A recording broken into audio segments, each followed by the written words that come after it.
Are you someone who goes to bed with a solid 8 hours sleeping time in bed but wakes up still feeling tired? Well, if you are, you're not alone. Many people have a reasonable time in bed but still wake up not feeling refreshed.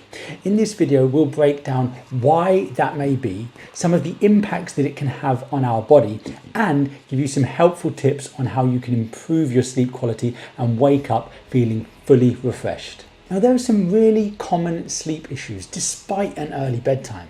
In fact, a recent poll of more than 2,000 adults found that the average bedtime was before 10 o'clock, 9:54 to be precise. But despite this, many of us still wake up feeling tired. And this is because the key to feeling rested isn't just about what time we go to bed, but it's about the quality of our sleep. And we can see this is a big issue because 4 in 10 adults say that they are bad sleepers, and 60% say that they know their sleep routine needs more work.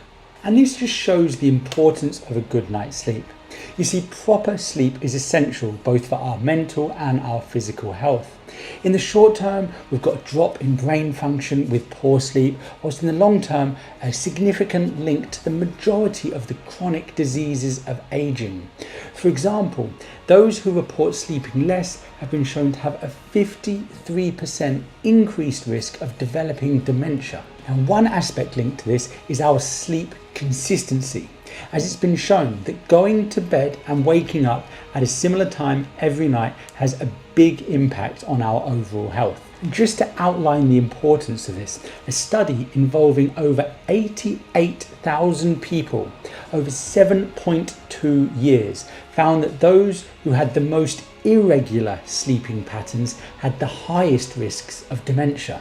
And tied in with this are both sleep quality and quantity, as these help enable our brain to detoxify itself. This is a system called the glymphatic system, which is particularly active at night and enables our brain to flush out the buildup of unwanted waste products and toxins. Now, this process is crucial for our brain health and to help prevent neurodegenerative diseases like Alzheimer's and dementia.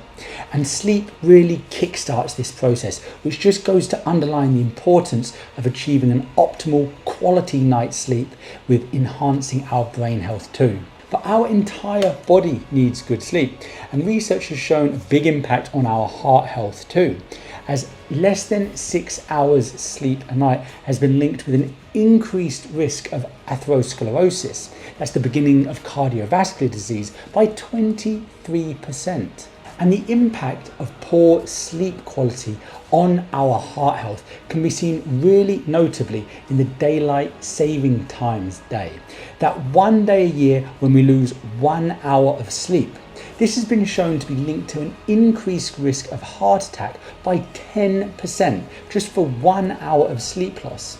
This is because this 1 hour really disrupts our circadian rhythm on that day, causing a disruption in physiological processes like increasing our heart rate and our blood pressure too.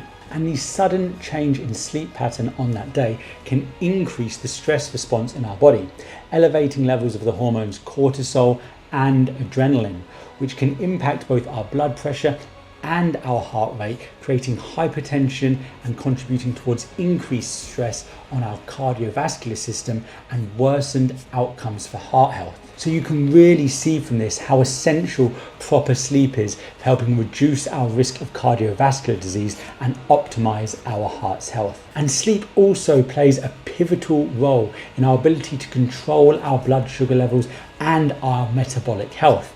And consistent disruption of sleep has been linked to an increased risk of type 2 diabetes. And this all stems from the ability of sleep to help optimize our body's insulin sensitivity. And this is because a lack of sleep has been linked with an increase in insulin resistance, meaning that our bodies can't use glucose as effectively and it builds up in our bloodstream, contributing towards an increased risk for diabetes. And research indicates that people who get less than 6 hours of sleep a night have a 40% greater risk of developing diabetes than people who get between 7 and 8 hours of sleep a night.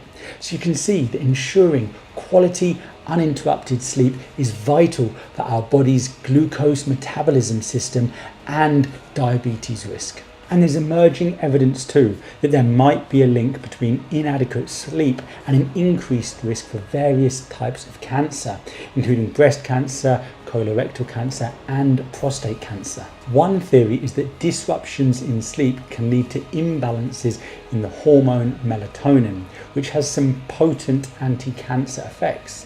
Now, melatonin is inhibited by light at night, so the link between decreased sleep quality could be because there's greater light exposure at nighttime, meaning that melatonin isn't being produced. We're not getting some of its hugely anti-cancer, antioxidant, anti-inflammatory benefits. And in general, poor sleep is linked to an increased systemic inflammation and decreased immune function, both of which are linked with cancer progression. And there are some studies that suggest individuals working night shift patterns with significantly disrupted sleep may be at an increased risk for cancer development too. So prioritizing good quality sleep hygiene and minimizing light exposure during the night could be key preventative strategies to aid with decreasing our risk of cancer development. Now, we spoke about sleep scheduling earlier on and achieving a consistent sleep-wake time. But another factor that could be explaining why we wake up not feeling rested after being in bed for 8 hours is what's known as sleep latency, specifically a long sleep latency.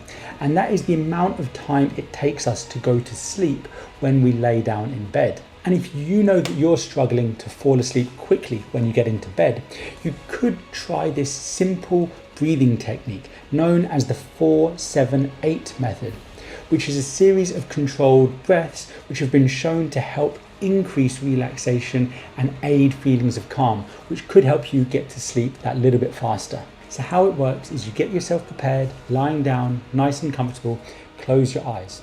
Then you inhale in slowly through your nose for a count of 4 seconds, deeply in. When you're fully inhaled, you hold that there for 7 seconds before slowly letting that breath out through your mouth for 8 seconds,